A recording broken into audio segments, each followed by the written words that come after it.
At the center of the increasingly unpleasant maritime border dispute between Kenya and Somalia has been foreign hands and interests at play.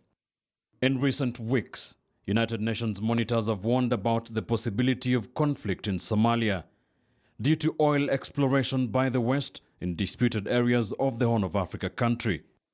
Kenya is understood to have specifically taken exception with Norway and written to Oslo over the involvement of a Norwegian company in redrawing its map.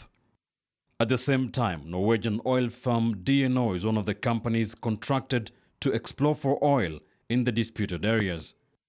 So could the Kenya-Somalia maritime conflict be proxy wars driven by the interests of Western countries?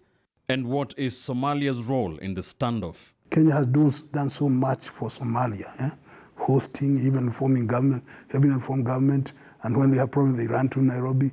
So people are asking, why are they doing that? But it's not the Somali. It's the Europeans and the North Americans. They're probably doing it because they're the ones with all these giant oil companies that are exploring.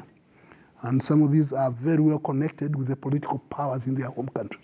Problems began when Somalia took Kenya to the International Court of Justice over the maritime boundary in the Indian Ocean. As we speak right now, United States of America, UK, Norway, which is an associate member of the European Union, together with China, are siding with Somalia.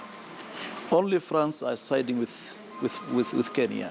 The issue has been the basis of much uncertainty over the upcoming ICJ ruling, with a Kenyan position that a negative outcome could make the country landlocked. Which means that many of the developments that Kenya is undertaking that are sea-connected are going to be undermined.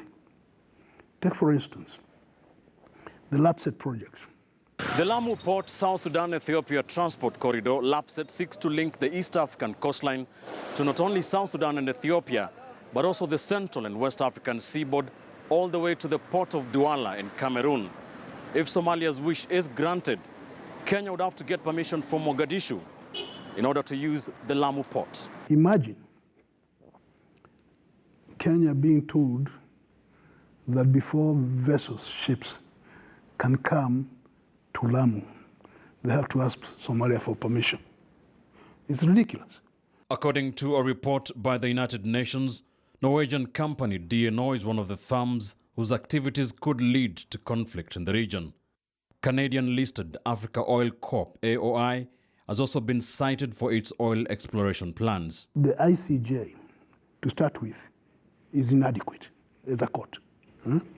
It is misguided. So you have the president is a Somali, you have another judge who is Somali, you have other judges who seem to be lining up with the people who are trying to grab. And then it's like a ship going to a court run by hyenas and expect some justice. More crucially, the government of Somalia has been criticized for not legitimately representing Somalia interests. Farmajo, he's interesting right now. He's representing the interests of Somalis, no question about that. Because he's an election at the corner, and he cannot, agree with Kenya, what do you call on the side road. The moment he does, he will not be longer in State House, in Villa Somalia. They remove him. He knows that. Kenya and Somalia have been urged to go back to the drawing board and talk as Africans. Kenya and Somalia, they are neighbors forever.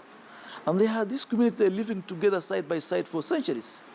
So the issue of just, igniting, tension between the two sister nations, I think will not help the situation at all. Another school of thought insists the ICJ verdict cannot be binding and that Kenya should not engage. It's an advisory opinion, and you take the advice, and then you see what you can do with it.